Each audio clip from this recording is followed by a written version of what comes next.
Hello everyone, வணக்கம் மக்களே. Welcome to நஸ்கத்தாரா ரெசிபீஸ். இன்றைக்கி நம்ம சேனலில் பார்க்க போகிற special recipe chicken tandoori with mint chutney. Tandoori சிக்கனை ஹோட்டலில் பார்த்துருப்பீங்க, பஃபேல பார்த்துருப்பீங்க, ஏன் பிரியாணி கடையில் கூட பார்த்துருப்பீங்க. நம்ம வீட்டு கிச்சனில் செஞ்சு பார்த்துருக்கீங்களா? தந்தூரி சிக்கன் பண்ணுறதுக்கு பெரிய எக்யூப்மெண்ட் தேவை, கிரில், பார்பிக்யூ இந்த மாதிரி தேவைன்னு நம்ம வீட்டாளுங்க நினச்சிக்கிட்டு இதை பண்ணுறதே கிடையாது. பட் அப்படி கிடையவே கிடையாது. இப்போ நம்ம வீட்டு கிச்சனில் ஒரே பேனில் எப்படி ஈஸியாக தந்தூரி சிக்கன் பண்ண போகிறதுங்கிறத பார்க்க போகிறோம். அதுக்கு முன்னாடி நம்ம நஸ்கத்தாரா ரெசிபியை இன்னும் சப்ஸ்கிரைப் பண்ணாதவங்க கீழே இருக்க சப்ஸ்கிரைப் பட்டனை கிளிக் பண்ணிக்கோங்க. அப்படியே பக்கத்தில் இருக்க நோட்டிஃபிகேஷனில் ஆளுங்கிற பட்டனையும் செலக்ட் பண்ணிக்கோங்க. அப்போ தான் நாங்கள் போஸ்ட் பண்ணுற வீடியோஸ் எல்லாம் உங்களுக்கு நோட்டிஃபிகேஷனாக உடனுக்குடனே வந்துடும். தந்தூரி சிக்கன் பண்ணுறதுக்கு நான் 3/4 கிலோ கறி எடுத்திருக்கேன். அதை 3 பீஸு, ஒவ்வொரு பீஸும் 200 to 250 கிராம்ஸ் இருக்கும். அதை நல்லா கட் பண்ணி விட்டுக்கலாம் தந்தூரி சிக்கன் பண்ணுறதுக்கு ஏற்ற மாதிரி. அதுக்கப்புறம் கொஞ்சோண்டு உப்பை நல்லா மேலே தூவி விட்டுக்கலாம். அதே அளவுக்கு மஞ்சளையும் அதே மாதிரி தூவி விட்டுக்கலாம். இதை நல்லா மிக்ஸ் பண்ணி விட்டுக்கலாம். அந்த கறியில் நல்லா ஒட்டுற மாதிரி நல்லா மிக்ஸ் பண்ணி விட்டுக்கலாம். இப்போ நம்ம மேரினேஷன் மசாலா எப்படி பண்ணுறதுங்கிறத பார்க்கலாம். ஒரு பவுலில் 1.5 டேபிள் ஸ்பூன் கட்டி தயிர் ஆட் பண்ணிக்கலாம். தண்ணியாக இருக்கக்கூடாது, புளிச்சிருக்கவும் கூடாது. 1 டேபிள் ஸ்பூன் பால் ஆட் பண்ணிக்கலாம். நல்லா காய்ச்சின ஆறுன பாலாக இருக்கணும்.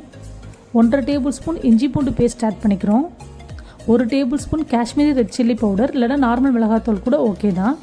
1 டேபிள் ஸ்பூன் கரம் மசாலா, தேவையான அளவு உப்பு. நான் 1/2 டீஸ்பூன் உப்பு ஆட் பண்ணிக்கிறேன். அதுக்கப்புறம் ஒரு லெமனில் பாதியாக கட் பண்ணிவிட்டு அதை நல்லா ஸ்குவீஸ் பண்ணி விட்டுடலாம் அந்த சாறை. நெக்ஸ்ட் நல்லா இதில் நல்லா மிக்ஸ் பண்ணி விட்டுக்கலாம். ரொம்ப தண்ணி சேராமல் பார்த்துக்கணும். தண்ணி சேர்ந்தால் அதுக்கப்புறம் சிக்கன் அந்த மசாலா அப்சர்வ் ஆகவே ஆகாது. ஸோ இந்த லெவலுக்கு கன்சிஸ்டன்சி இருக்க மாதிரி பார்த்துக்கலாம். இப்போ மசாலா ரெடி ஆயிடுச்சு. இதுக்கப்புறம் நம்ம எடுத்து வச்சுருக்க சிக்கனை போட்டு நல்லா மிக்ஸ் பண்ணி விட்டுக்க வேண்டியதான். அந்த சிக்கனோட அந்த மசாலா நல்லா பைண்ட் ஆகணும். ஸோ நல்லா மிக்ஸ் பண்ணி விட்டுக்கோங்க. அந்த மசாலாவை தந்தூரி கட் போட்டோம் இல்லையா, அதுலேயே அந்த மசாலாவை நல்லா போட்டு நல்லா ஸ்ப்ரெட் பண்ணி விட்டுக்கோங்க. நல்லா ஃபுல்லாக கோட்டாக இருக்கணும் இந்த மாதிரி. தென் இதுக்கப்புறம் நம்ம ஒரு லிட் போட்டு மூடி வச்சிடலாம். நெக்ஸ்ட் இதை நான் ஓவர் நைட் ரெஃப்ரிஜரேட் பண்ணி வைக்க போகிறேன். எவ்வளோக்கு எவ்வளோ நம்ம டைமிங் எக்ஸ்டெண்ட் ஆகுதோ, மேரினேஷன் டைமிங் எக்ஸ்டெண்ட் ஆகுதோ, அவ்வளோக்கு எவ்வளோ நமக்கு ரொம்ப சாஃப்டான தந்தூரி கிடைக்கும். நீங்கள் உங்களுக்கு அன்றைக்கே பண்ணணும் அப்படின்னு விருப்பமாக இருந்தால் நீங்கள் 2 hours மேரினேட் பண்ணி வச்சுக்கோங்க.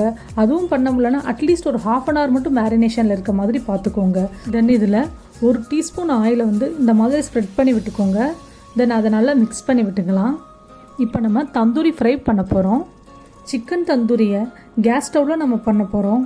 ஸோ அதுக்கு நார்மல் ஃப்ரையிங் பேனோ இல்லை தோசை சட்டியோ யூஸ் பண்ணிக்கோங்க. நான் நார்மல் ஃப்ரையிங் பேன் யூஸ் பண்ணுறேன். நெக்ஸ்ட்டு 20 கிராம் பட்டர் ஆட் பண்ண போகிறோம். பட்டர் ஆட் பண்ண விருப்பம் இல்லைன்னா கோகோனட் ஆயில் 1 டேபிள் ஸ்பூன் இல்லைன்னா normal vegetable oil 1 tablespoon add பண்ணிக்கோங்க.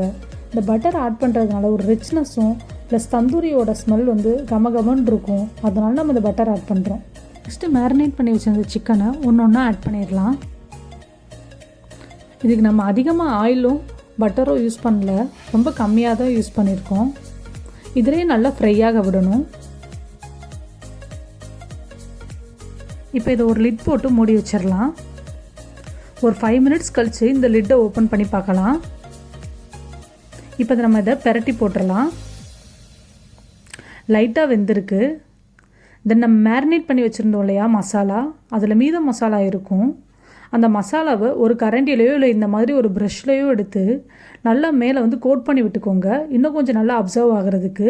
அந்த ஃப்ரை பண்ணுறப்பையும் நல்லா அந்த மசாலா அப்சர்வ் ஆகணும். அதுக்காக தென் அகெயின் லிட் போட்டு மூடிடலாம். ஒரு 5 மினிட்ஸ் கழித்து நெக்ஸ்ட் ஓப்பன் பண்ணி பார்த்துக்கலாம். தென் அகெயின் சேம் ப்ராசஸ் தான். மறுபடியும் இதை பரட்டி போடுறோம். இன்னும் மீத மசாலா இருந்தால் ப்ரஷ் பண்ணி விட்டுக்கலாம் மேலே. 5 மினிட்ஸ்க்கு ஒரு தடவை இந்த மாதிரி ஓப்பன் பண்ணி நல்லா பெரட்டி மட்டும் விட்டுக்கலாம். இந்த ப்ராசஸை ஒரு 25 மினிட்ஸ் பண்ணணும். கரெக்டாக 30 மினிட்ஸில் நமக்கு பக்கா தந்தூரி கிடச்சிரும். இந்த கேப்பில் நம்ம க்ரீன் சட்னி, அதாவது மின்ட் சட்னி எப்படி பண்ணுறதுங்கிறத பார்த்துடலாம். மின்ட் சட்னிக்கு தேவையான பொருள் என்னென்னு பார்த்துடலாம். 2 கைப்பிடி அளவு புதினா, 1 கைப்பிடி அளவு மல்லி இலை, 1 மிளகாவை 2ஆக கட் பண்ணி வச்சுருக்கேன், 1 பெரிய வெங்காயம், தென் கொஞ்சோண்டு புளி, தென் 3 டேபிள் ஸ்பூன் கட்டியான தயிர். தென் இந்த மல்லி, புதினா, மிளகாய், வெங்காயம், புளி இதெல்லாம் ஆட் பண்ணிவிட்டு தேவையான அளவு உப்பு கொஞ்சம் ஆட் பண்ணிடலாம். பண்ணிவிட்டு ஃபஸ்ட்டு நல்லா கிரைண்ட் பண்ணிடலாம். கிரைண்ட் பண்ணதுக்கப்புறம் நம்ம கேர்டு இப்போ ஆட் பண்ண போகிறோம். ஃபஸ்ட்டே கேர்டு ஆட் பண்ண வேணாம், இது லைட்டாக வந்து கிரைண்ட் ஆனதுக்கப்புறம் கேர்டு ஆட் பண்ணால் நல்லாயிருக்கும். இப்போ லைட்டாக கிரைண்ட் ஆயிடுச்சு. இப்போ நம்ம எடுத்து வச்சுருந்த கேர்டு ஆட் பண்ணிடலாம். ஆட் பண்ணிட்டு நல்லா கிரைண்ட் பண்ணிடுவோம். 2 மினிட்ஸ் கூட ஆகலை பாருங்கள் மின்ட் சட்னி ரெடி பண்ணுறதுக்கு. அவ்வளோதான், நமக்கு சுவையான சூப்பரான மின்ட் சட்னி ரெடி ஆயிடுச்சு. இது சூப்பரான சைட் டிஷ்ஷுங்க தந்தூரி சிக்கனுக்கு. இப்போ தந்தூரி சிக்கன் எப்படி வந்திருக்குன்னு பார்ப்போம். பாருங்கள் நல்லாவே வெந்துருச்சு. 20 மினிட்ஸ் ஆச்சு இப்போ நான் டோட்டலாக வச்சு. இன்னும் 10 மினிட்ஸில் சூப்பராக குக் ஆயிரும். இப்போ பார்த்தீங்கன்னா இந்த சிக்கனில் இருக்க கொழுப்பும் அந்த கீழே இருக்க பட்டரும் வந்து சேர்ந்து இந்த மாதிரி பிளாக் கலர் கோட்டிங்காக வந்து ஃபார்ம் ஆகிருக்கு. இதுதான் தந்தூரியோட ஸ்பெஷாலிட்டியே.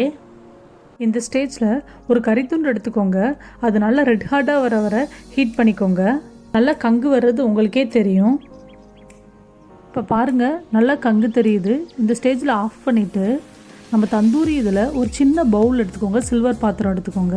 அதில் அந்த கங்கை போட்டுட்டு கொஞ்சோண்டு எண்ணெய், ஒரு 3 சொட்டு எண்ணெய் மட்டும் விட்டுட்டு ஒரு லிட் போட்டு மூடி வச்சுருங்க. இது கரெக்டாக நம்ம 25 நிமிஷத்தில் இந்த ப்ராசஸ் வந்து நம்ம வந்து பண்ணுறோம். ஒரு 3 நிமிஷம் அதை அப்படியே விட்டுறலாம். அப்போ தான் நமக்கு அந்த தந்தூரி டேஸ்ட் வந்து கிடைக்கும். நம்ம கடையில் வாங்கி சாப்பிடுவோம் இல்லையா ஹோட்டலில், அப்போ ஒரு ஸ்மெல் கிடைக்கும் பார்த்திங்களா, நம்ம தந்தூரி ஸ்மெல், அது அப்படியே கிடைக்கும் இந்த ப்ராசஸ் நம்ம பண்ணுறதுனால. தான் 30 நிமிஷத்தில் நான் ஓப்பன் பண்ணி பார்க்குறேன். சூப்பரான தந்தூரி வந்து ரெடி ஆயிடுச்சு. இப்போ நம்ம ஸ்டவ் ஆஃப் பண்ணிடலாம். சூப்பராக வந்திருக்கு. அப்படியே நம்ம ரெஸ்டாரண்ட்டில் நம்ம போய் சாப்பிடுவோம் இல்லையா தந்தூரி, அதே மாதிரி அட்டகாசமாக நம்ம வீட்டில் கிடச்சிருக்கு. கார்னிஷிங்காக ஆனியன் ட்ரிங்க்ஸை நான் இந்த மாதிரி வச்சுருக்கேன். லெமன் கொஞ்சம் வச்சுக்கோங்க. லெமன் புழிஞ்சு விட்டு சாப்பிட்டா ரொம்ப ரொம்ப சூப்பராக இருக்கும். அடுத்து என்னங்க, சூப்பராக சமைச்சாச்சு. சுவையாக சாப்பிட வேண்டியதான். Our tandoori chicken with mint chutney is ready to serve. இந்த வீடியோ உங்களுக்கு பிடிச்சிருந்ததுன்னா லைக் பண்ணுங்கள், ஷேர் பண்ணுங்கள். மறக்காமல் நம்ம நஸ்கத்தாரா ரெசிபிக்கு சப்ஸ்கிரைப் பண்ணுங்கள். அது வரைக்கும் மக்களே நல்லா சாப்பிடுங்க, நல்லதே சாப்பிடுங்க.